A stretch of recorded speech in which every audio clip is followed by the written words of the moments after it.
capítulo 4, versículo 12. Amém? Deixa eu ver como é que o povo está. Olha aí, você viu o jogral, pessoal, parabéns, hein?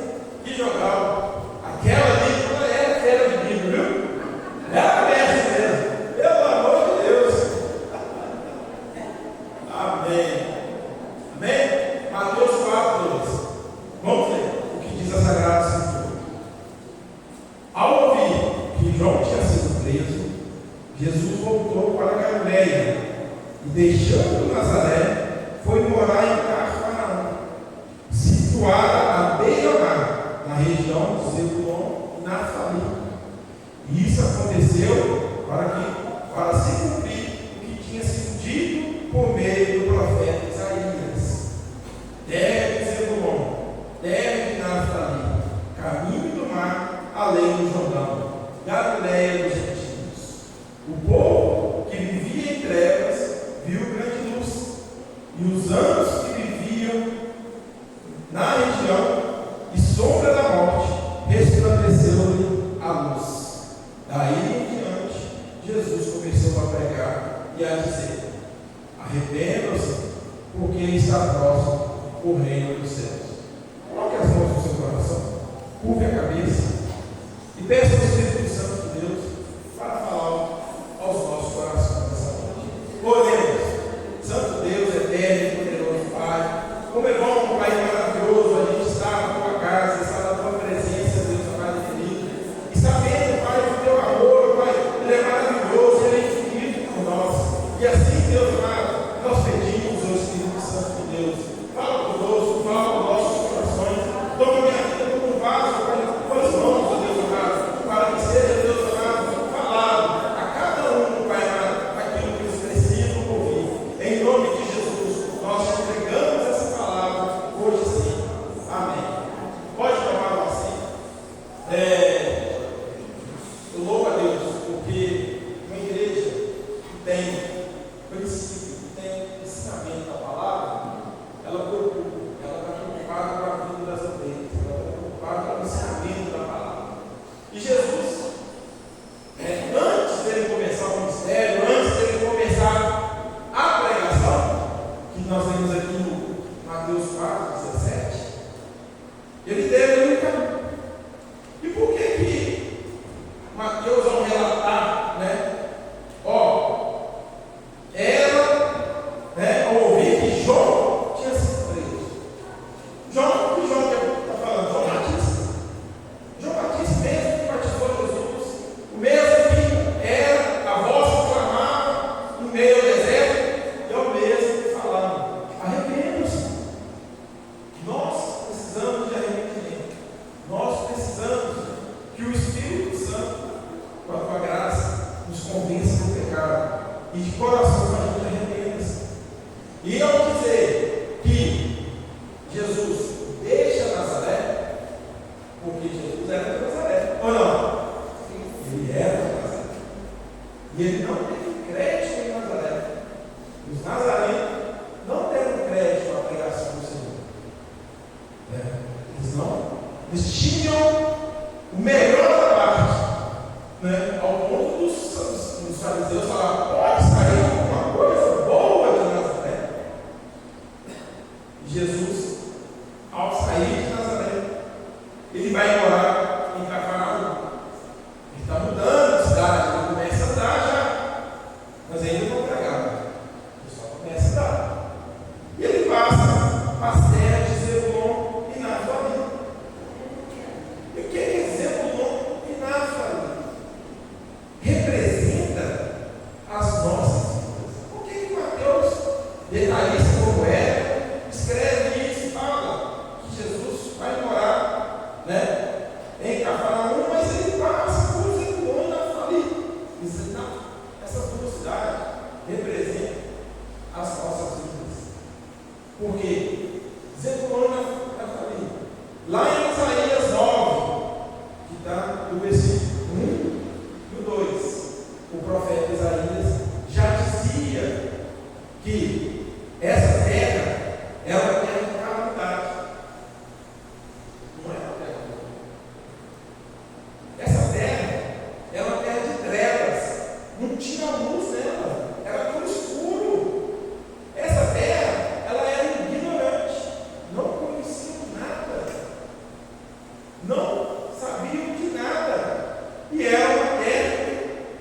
idólatra e profana.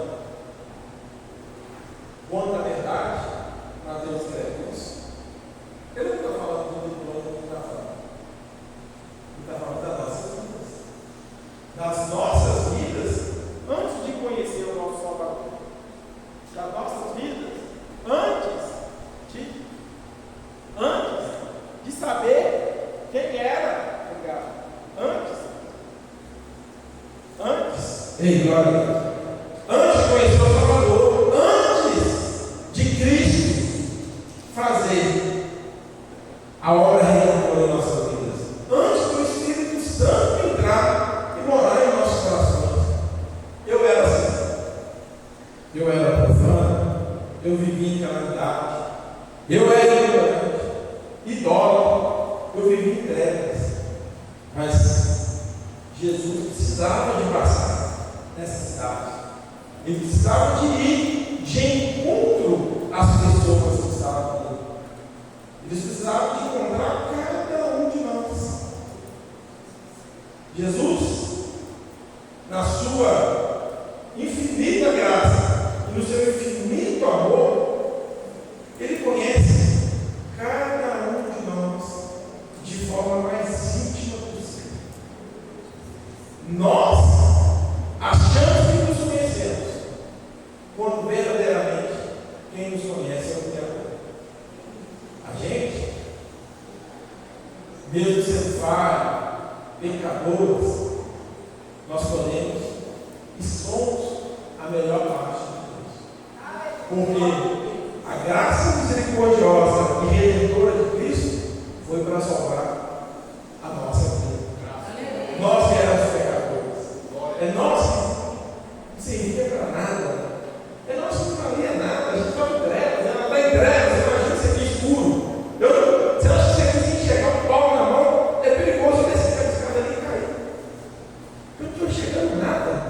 E assim era a nossa vida. E assim Jesus. Ele andava.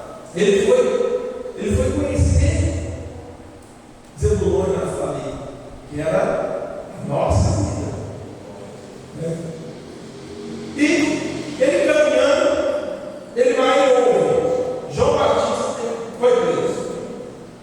Aquele que pregava, era a voz que clamava no meio do deserto, aquele que falava com arrependimento, é preso. E aí, Cristo, no caminho de Cafarnaum e na sua jornada, ele começa após, porque João Batista batiza Jesus Cristo. Amém? Amém. Isso, vocês só são bom de ver, vocês são festas. Bom, tudo a da escola, né? João Batista batiza Jesus. O Espírito Santo desce sobre Jesus e forma como bomba. Ele já estava com Jesus, né? Porque o Pai, o Filho e o Espírito Santo se manifesta o Espírito Santo e começa, sai da Judéia, e Jesus sai da Judéia e vai para a Galileia, como está aqui falando. Jesus, além do Jordão, Galileia dos gentios. A Galileia representa a terra de gente pagã, a terra daqueles que não confiam em Deus, eram perdidos. A exemplo de Zebulon e Naftali, Galileia, conhecido como a terra pagã, não tinha também temor ao Senhor. E Jesus sabia que precisava de pregar. Mas antes, ele antes dele morar em Cafarnaum, ele precisa de passar no lugar. Ele precisa de participar de uma bodas lá em Caná da Galileia. Ele vai com sua mãe e os seus discípulos. O que tem a ver com o reino do céu chegando? Porque ainda não tinha chegado no tempo dele. E aí vocês conhecem também, vocês conhecem a história. Chega na festa de casamento, acaba o quê? O vinho representa a alegria, a comemoração, acaba o vinho. Aquele casal ia passar por um estado de humilhação, porque eram muitos convidados, os casamentos duravam, né, mais dias, não era aquele casamento que a gente vai hoje, que começa às 8 horas da noite, da meia-noite, 1h30, todo mundo rachou fora. Né? Graças a Deus, como é que a gente não gosta dele?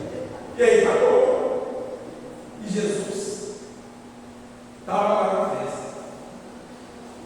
A mãe dele vira, fala, o filho, acabou. Ele fala, mas ainda não vai chegar da minha hora. Ele não tinha começado ainda o ministério dele. Mas ele, de íntima compaixão e amor, ele opera o primeiro milagre, que é o que? Transformou a água. Olha que maravilha! Mas ainda não tinha falado do reino do céu. Mas ele providenciou. E aí, já começou aquele, opa, já tem coisa diferente desse homem aí, não. Esse homem aí é diferente. Ele fez milagre. Ele fez um milagre. E lá, em João 2,12, diz que Jesus desceu para Cafarnaum com sua mãe e os seus discípulos. Ou seja, ele participa dessa festa. Bom, é interessante saber que quando João, antes de João ser preso, João fazia o quê? Ele pregava no deserto e batizava. A Bíblia fala que ele lá em João 3,22, João batizava na terra de Enom. E Jesus e os seus discípulos batizavam também. Não Jesus batizava, mas os seus discípulos. Mas Jesus ainda não tinha iniciado o seu ministério. Mas já batizava, já falava do arrependimento. Já era necessário, né, mostrar ao povo que era necessário arrepender. Mas somente depois que o mestre escuta os seus discípulos, ou ele fala, Jesus, aconteceu um negócio. Ele fala, o que foi? João Batista foi preso. Foi preso? Foi preso. E conforme está lá em Marcos 1,14, Jesus precisa e começa e inicia o seu ministério. Ele lança e prega a primeira palavra. Eu assim acredito. Muito tempo na minha vida eu aprendi isso. Aqui está minha primeira professora de escola dominical, está aqui no meio de nós. Não vou revelar, mas ela está aqui no meio de nós. Eu aprendi muito a Bíblia com ela, muito, muito, muito. E eu sempre achei que a primeira pregação de Jesus foi essa: arrependam-se, pois é chegado o reino dos céus. Mas na verdade, a Bíblia ela vai mostrando alguns detalhes que a gente às vezes não consegue fazer a conexão exata.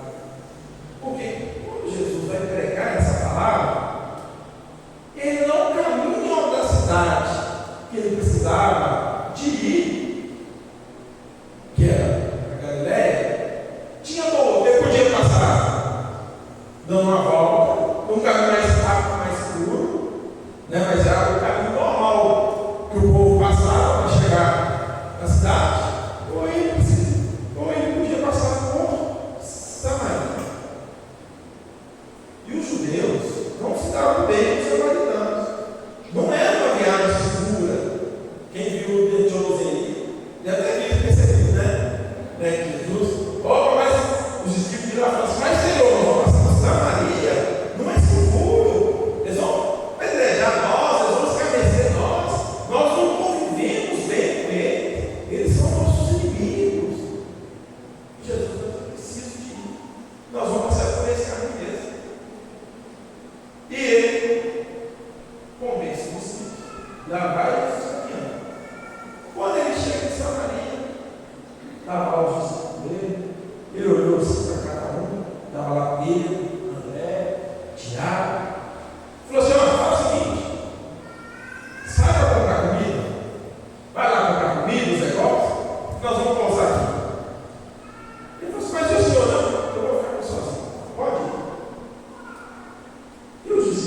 vejam Jesus. Vamos fazer o que o mestre mencionou. E Jesus vai para uma fonte de água. O que ele encontra na fonte de água? Uma mulher. A mulher samaritana. Isso está lá no livro de João. Certo? Lá em João. Se vocês quiserem, pode. João 4, né?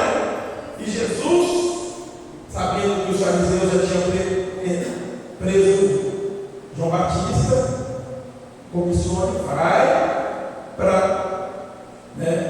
para Cafarnaum. Mas antes, ele chega em lá em Samaria e encontra a mulher samaritana. E essa mulher samaritana estava na fonte. O que ela foi fazer na fonte? Pegar água. E o Jesus já sabia de tudo, né? Que maravilha, né? Ele passou por Samaria para encontrar uma mulher. Ele passou por Samaria para encontrar um pecador. Ele precisava de pregar para uma pessoa. Era arriscado, era perigoso, não era costume, eles eram inimigos. E Jesus passa. Ele encontrando essa mulher, ele chega e fala: me dá minha água. E a mulher fala assim: opa, você é um judeu falando comigo, uma samaritana? Isso não é bom. Por quê? E Jesus, na sua infinita misericórdia, ele fala: se você soubesse quem está vestido de lágrimas, você pediria e eu te daria água da vida. E ela me fala: mas como é que você vai pegar água se nem balde de bola você tem? Pulei a parte, né, de quem fez. Ou seja, Jesus me fala mais uma vez: se você soubesse quem eu sou, você me pediria essa água. E essa mulher, e Jesus fala, como profeta, para essa mulher, o que ela estava errada, o que ela era pecadora, vivendo dela. E essa mulher fala: estou vendo você um profeta. E ela fala: mas a discussão dos judeus e dos samaritanos é totalmente onde deve se adorar, deve adorar, vai lá, é aqui ou lá. E Jesus, de forma maravilhosa, misericordiosa, prega para essa mulher e ganha essa mulher. Ou seja, a primeira pregação de Jesus foi para a mulher samaritana. A primeira pregação de Jesus foi para uma pecadora. A primeira pregação de Jesus, falando que Ele é o Salvador, foi para uma única pessoa. E a gente não entende porque Jesus ele faz a obra de forma especial e de forma particular na nossa vida. Por que Jesus trata a salvação de uma forma individual? Por que o pastor Wilson pode ser salvo por lugar do Lucas? Nem o Lucas pode ser salvo por lugar do pastor Wilson. Porque eu não posso ser salvo pela minha família, nem minha família pode ser salva. Jesus, quando ele fala, lá em Mateus 4,16, que o povo que vivia em trevas viu grande luz. A nossa vida é assim. A gente é criança. Então a gente, das pais ao reino do céu. Então a entrada no céu é garantida. Mas a gente começa a crescer, o pecado vai batendo na porta, e a gente começa a andar em pecado. Andar em pecado, por enquanto, não é que a gente fica só pecando. A gente vai lá, pega ali, volta. Faz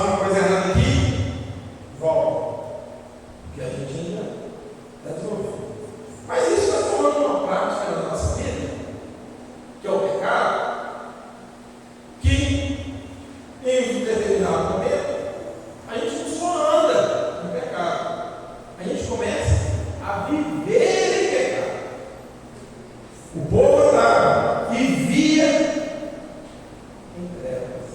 A gente começa a viver o pecado. Começa a praticar o pecado de forma constante.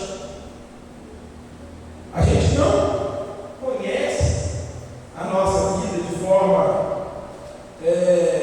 salvadora e a gente fica sempre pecador. E qual que é o salário? Qual que é a consequência do pecado na nossa vida? A morte. E a partir do momento que fala que viu a grande luz e os que viviam na região e sombra da morte. A gente anda em pecado, dá lá, depois a gente começa a viver em pecado. E como vive em pecado, acontece que a morte veio. O salário do pecado é a morte, mas o dom gratuito de Deus é a vida. E aí começa a gente entender por que o pecado ele já na porta. A gente, nenhum de nós aqui merecia, mas pela graça, o dom gratuito de Deus para nós é a salvação. E essa salvação, imagina que tudo trevas, ninguém está enxergando nada, ninguém está vendo nada. E aparece uma luz lá no fim do túnel.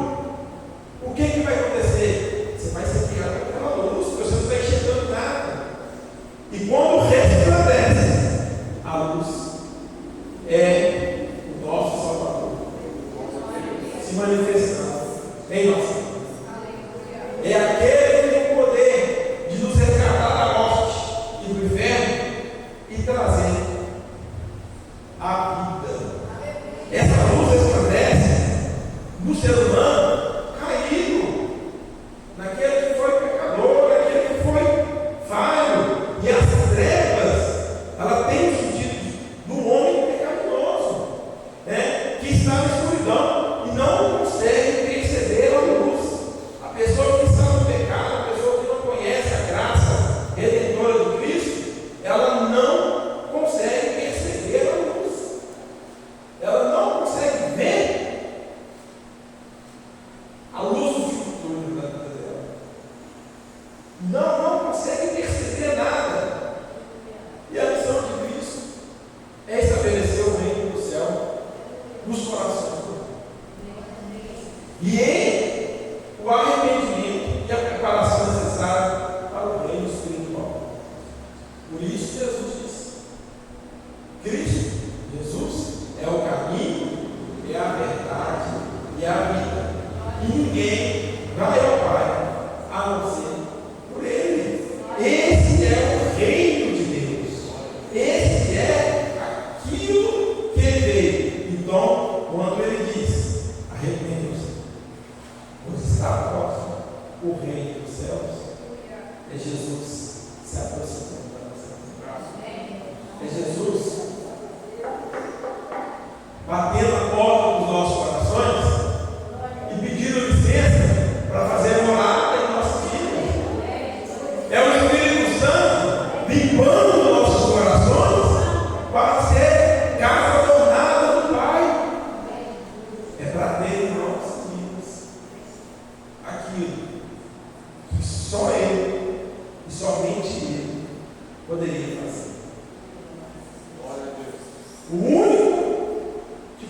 único preço que poderia salvar e resgatar a humanidade da morte, da sombra, das trevas, o único preço foi pago por um único justo. E esse preço foi tão caro. Foi tão caro, porque foi um inocente que morreu por nós. Nenhum de nós, mas nenhum de nós merecia estar aqui sentado nessa noite. Nenhum de nós tinha poder para salvar a si mesmo. Porque a salvação é pelas obras. A salvação é pela graça. E essa graça que um dia nos resgatou, nos transformou e fez em nós morada, templo do Espírito Santo. E mais uma vez, caminhando no final, quando João fala lá, vocês estão aí com a Bíblia, João 1 ao 5, fala assim: no princípio era o Verbo, e o Verbo estava com Deus, e o Verbo era Deus. Ele estava no princípio com Deus. Todas as coisas foram feitas por Ele, e sem Ele nada do que foi feito se fez. A vida estava nele, e a vida era a luz dos homens. A luz resplandece nas trevas, e as trevas não prevaleceram contra ela. Ou seja, a luz que nós vemos lá em Mateus, que essa luz que resplandece na vida dos homens, que resplandece sobre as nossas vidas, sobre a minha, sobre a sua vida, essa luz é Jesus. Essa luz é o que nos tira das trevas, e as trevas não pode compreender, as trevas não têm poder contra ela. Não há nada, nem a morte, nem o inferno, nada poderá nos separar do amor de Deus. E esse amor que Jesus, na sua bondade e misericórdia, na sua benevolência, aquele que se entregou por nós, e Ele vem, depois de tudo isso, Ele vem e fala para nós só arrependam-se, pois é chegar o reino de Deus. Sem arrependimento, irmãos, não tem reino de Deus sobre a sua vida. Sem reconhecer que somos pecadores, não tem o reino de Deus sobre a nossa vida. E por mais que todas as coisas que a gente fala, que nós precisamos, e Deus bem sabe o que necessitamos, Deus conhece todas as nossas necessidades, mas uma coisa se fala necessária, e é isso que eu gostaria de convidar você a refletir, de como está a sua vida hoje, de como está a sua caminhada com Cristo, porque tudo que precisava ser feito, tudo perfeitamente se fez. O sofrimento dele não foi um sofrimento passageiro. Ele saiu da sua glória eterna, se manifestou em carne. E ao pregar essa palavra que hoje a gente pode ler, compartilhar, que nos conforta, ele teve que entregar, pagar o próprio preço. Preço de sangue. É aquilo que ele fala. Quem é pai aqui sabe disso.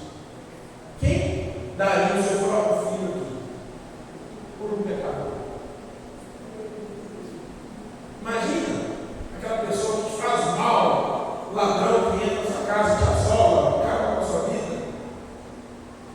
E aí você, como pai, você vai dar o seu filho por essa pessoa, para resgatar essa pessoa. Mas foi isso que Deus fez por nós. E é isso que Jesus disse: arrependam-se, pois é chegar a nós o reino dos céus. Amém? Essa palavra